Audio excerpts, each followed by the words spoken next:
Am I the jerk for telling my lesbian ex-wife that her partner cannot be my son's mom? Posted by you/OK5110. Hi all, throwaway because my friends are not completely aware of this current situation. I, 35M, was married to my ex-wife, 34F, for 7 years. 2 years ago, my ex-wife came out as a lesbian. This came as a complete shock to me.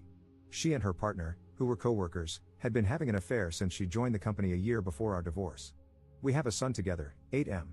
I was heartbroken and devastated. I felt betrayed, as I had spent 7 years of my life with this woman, and it all felt like a lie now. When I confronted her, she told me that she had to live her truth and that she tried to suppress her identity because she didn't come to terms with it until she met her partner. When I asked whether she loved me, she told me that while she loves me, it's different from how she loves her new partner. This broke my heart even further. The divorce was quick as she did not want anything from me, and we agreed to a 50-50 split of custody. I decided to go no contact with her and handled the custody transfer process through my sister, 27F, whom I moved in with after the divorce.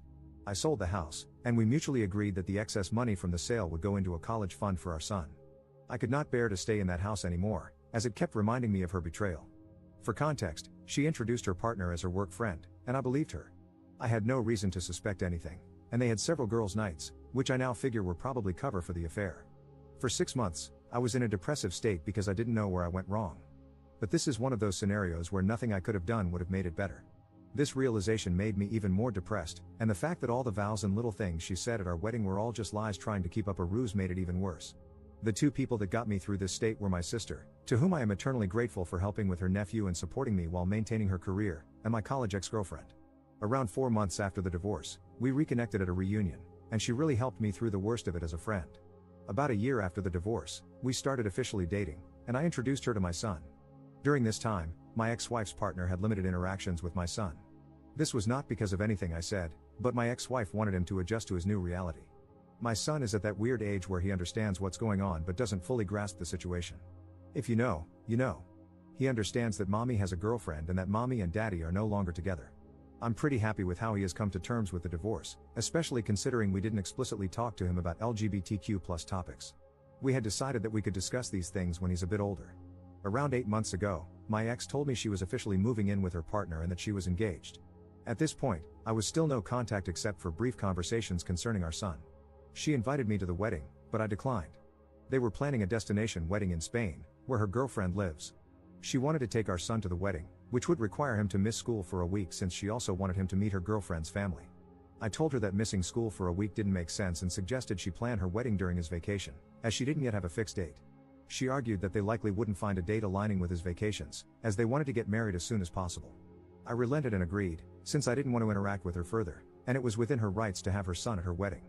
The problem started when my son returned from the wedding. He was supposed to stay with me, as we have a flexible week-in/week-out custody arrangement. She wanted to take my son on her honeymoon so he could bond with his new stepmother. I told her that she had already had 2 weeks with him, as she had custody the week before the wedding, and I wanted to spend some father-son time with him. I told her it was within my rights, and she should go spend time with her new wife. She argued that, since our son's interactions with her partner were limited due to her busy schedule, this was a great opportunity for them to bond. I told her that she'd already had 2 weeks for them to get to know each other.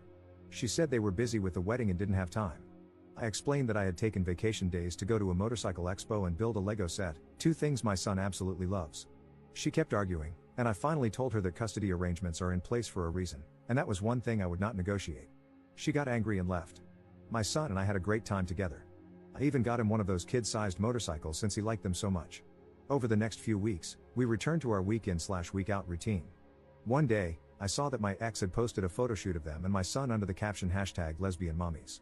I thought it was just a post, but the way it portrayed them as a family didn't sit right with me. When I had my son for the week, I asked if his mom was saying anything to him.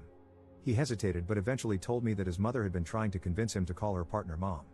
This shocked me, as I never expected my ex to do this. Then again, I've been wrong before. I asked if it was something he wanted, and he said he felt much more comfortable calling her by her first name and that calling 2 people mom felt weird. I told him it was okay and that he shouldn't feel pressured to do anything. I called my ex and asked to meet up because this was serious, and I wanted to discuss it. I confronted her, and she told me that since she and her partner were married, it was only natural for our son to have 2 moms now. I told her it wasn't okay to pressure him into calling her partner mom, as she is not his mother, doesn't have an active parenting role in his life, and any major parenting decisions require both of us. She tried to argue that, since my girlfriend and I were getting serious, I might eventually want our son to start calling her mom. I told her that, even if we became serious, I would never try to convince our son to call her mom because he already has 2 parents, and he doesn't need more. Then she dropped a bombshell. She and her partner were hoping that, down the line, they could file for adoption. She assured me I'd still be able to see my son but wanted her and her wife to have legal guardianship because they wanted to build a family. I told her absolutely not, and that our partners have no say in our son's life. She accused me of being homophobic for denying her the right to a complete family. I told her that her life choices are hers, but our son's life is something we decide together. The issue escalated further when, 3 weeks later, I found out that my ex had enrolled our son in Spanish lessons, which he told me he hated. For context, my ex is Latin, and her partner is Spanish, so they speak Spanish at home. We had decided to raise our son in English, as she speaks it better than Spanish, and I don't speak any Spanish. When I discussed this with her, she said she wanted our son to connect more to his heritage. I told her I didn't mind the idea in principle, but we'd tried this several times when we were married, and he had shown no interest. She said it might be different this time, as there are now 2 Spanish speakers at home. I told her I was all for bilingualism, as knowing 2 languages is an advantage, but forcing him into something he doesn't want makes no sense. I even suggested trying another language he might like. She accused me of denying our son his roots and went on a tirade, accusing me of denying him his identity and her the right to a family. My girlfriend usually stays out of these matters, but she advised me to contact my lawyer.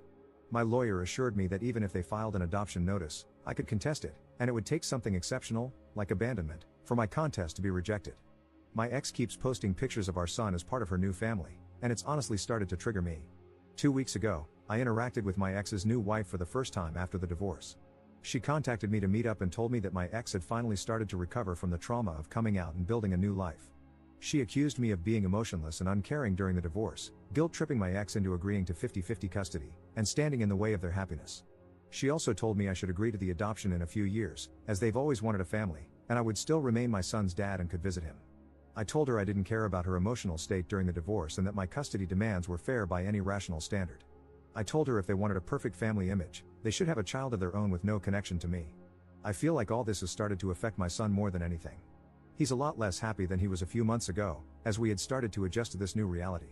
For context, since I know this is going to come up, the emotional trauma my ex faced stemmed from her family effectively disowning her after she came out. Her parents don't talk to her anymore. My son, however, has plenty of interaction with his maternal grandparents when he's with me. My ex-wife and her partner make significantly more money than I do. However, my ex-wife earns less than me, but her partner has a senior position and more stability. This was also an argument my ex-wife used regarding adoption, saying they could send our son to private school and provide a better life. The recent elections may have caused some of this urgency, as they worry they might lose adoption rights soon. However, they don't want to adopt him now, but in a few years, so I doubt this is the reason. Update 1 day later. Hi all. It's been crazy seeing everyone's reactions to the situation, and I wanted to share a quick update with you all. First of all, I'd like to clarify that my son and I have been going to therapy since the divorce. He was doing quite well until the whole mom saga happened. My in-laws disowned her after she came out. They were not even aware of the affair when she came out to them. They still spend time with my grandson under the condition that they don't badmouth my ex and don't preach their views to him. They agreed and said that they valued a relationship with their grandson over any political views they might hold. I have been a part of every interaction they have had with him because I was worried they might say something inappropriate. Thankfully, this has not been the case. Her extended family has told me that they have all cut her off as well, some for the affair and some for her being gay. Our mutual friends also cut her off because of the affair. All our mutual friends were my work buddies and their spouses/partners.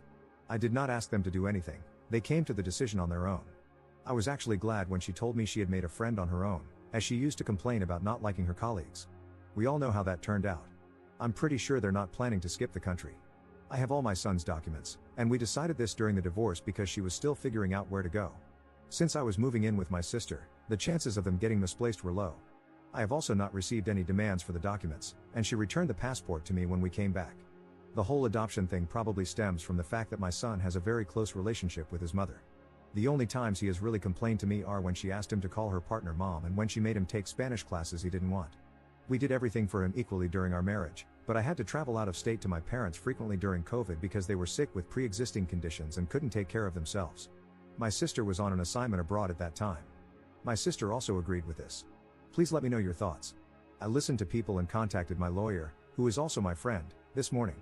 He told me the same thing as last time, that it would take something really unusual for the adoption process to go through, like child abandonment. He also said that they are a bunch of idiots who have no idea how the law works. He also told me that if the whole "we want to adopt him" is a real thing and if she is talking negatively about me to my son and I could prove it, I could get custody. This has not been the case, as I've not heard my son say that his mom says bad things about me. This brought me a sigh of relief. I plan to contact my ex today with the following conditions. We both install parenting apps and document all interactions. No more mention to me or my son regarding adoption or calling her partner mom. No more posting images of my son as part of their perfect queer family, because, frankly, I don't want my son's photos on the internet when he is so young. He can decide what he wants when he is older. I plan to talk to my ex in a couple of hours. Please let me know what you think about this. Second update 1 day later. Hi all, I talked to my ex today. She was busy yesterday, and I wanted more time to gather my thoughts. When we met, I put forth my demands. She told me the parenting app idea seems fine and that she has no problem with it. She got sad when I told her to drop the idea of adoption and calling her partner mom, as it's just not going to happen. She explained that her family had pressured her to settle down.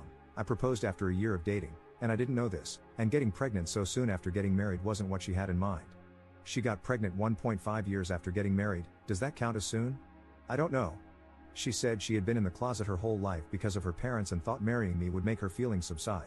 She was happy until she met her partner. She went through postpartum depression after giving birth, but I didn't know she hadn't wanted to get pregnant so soon.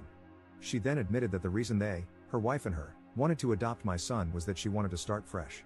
She said she was never really happy during our marriage and that with her new wife, she could have the family she'd always dreamed of. She didn't want my son to grow up resenting her for being a lesbian since he doesn't have much exposure to people like her, apart from her and her partner. Look, I have to be honest here. I don't know any gay people, and no one in my family or circle of friends is gay.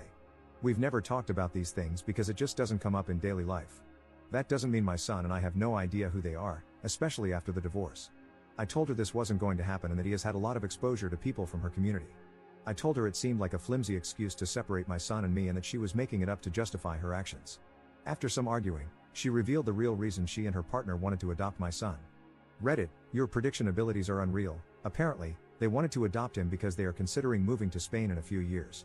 I told her she couldn't do that and that the legal framework supports me and my rights in both countries. She admitted she knew this, which is why they wanted me to sign the adoption papers. I told her she was crazy to think I'd agree. I reminded her that she still needs my permission to take him out of the country, just like when they got married in Spain. Thanks to a Reddit comment, I researched the laws about this, so I know this isn't happening. She said they wanted to see if I'd agree, and if I didn't, they wouldn't pursue it because she doesn't want to be separated from her son. I emphasized again that this is not going to happen and that if she tries anything or says anything to my son, I'll sue for full custody. She looked sad and said they wanted to check with me first. I told her, in what world would you expect me to give you and your wife full custody? First, you divorce me, leave me for a woman, and then expect me to sign over my child and act like nothing happened? I told her from now on, every interaction will be documented, and if I suspect anything, I'll sue for full custody. She seemed scared at the idea of losing custody. I don't think she considered that possibility, and she agreed. I also told her not to try to create this picture-perfect queer family because it's not going to happen. Our son has a mom and a dad that he spends half his time with, not two moms. He is not her affair partner's son. He's her son and mine. If she wants a child with her wife, they can have one on their own. I reminded her that the courts are more likely to side with me because of what she's been trying to do and the fact that I work from home and spend more time with our son than she does. I've been trying to ensure he has a stable relationship with both parents since the divorce because I don't want him to resent either of us. But if she tries to remove me from his life, I'll sue for full custody and deal with any resentment he has toward us. I didn't want to argue anymore, so I left the room. I secretly recorded the conversation to have proof in case anything happens. Honestly, Reddit, I've been very angry at my ex since the divorce. I haven't shown it around her or my son because I don't want her to use it against me, and I've been going to therapy, but I'm still angry inside. Her comments today about our marriage hurt me even more. I spent 7 years with this woman, and her betrayal still angers me to this day. When I got home, I contacted my lawyer friend. He reiterated that they'd have to kidnap my son for their plan to work. I asked if there was anything else we could do. He said the current custody agreement is very thorough, and we've ensured that. Whether I want full custody is up to me, but I have to be sure before putting my son and myself through the process. I don't want my son to grow up without either parent because that's not healthy for him. That's why I won't sue for full custody now. If they're foolish enough to kidnap him, which I'm sure they're not, the law is on my side. I know her partner's position at work, so I doubt they'd give it all up without a good reason. As for the passport issue, I have all his documents, and things like notifying me about travel or hospital visits are already in the custody agreement. The legal framework is solid. My ex-wife is still a good mother who loves him, and he enjoys spending time with her. Plus, my son is the kind of person to tell me if he's uncomfortable with anything, so I'll know if they keep pushing their nonsense. On a positive note, I'm not against Spanish lessons, but my son doesn't like them. I just suggested he try learning a language he enjoys. There are plenty of options. I didn't bring this up with my ex, but now I know she was pushing for Spanish because of the Spain idea. Thank you, everyone, for your support. You really helped me understand the situation. I can't believe I didn't think about her considering Spain until I read the comments. You all are amazing.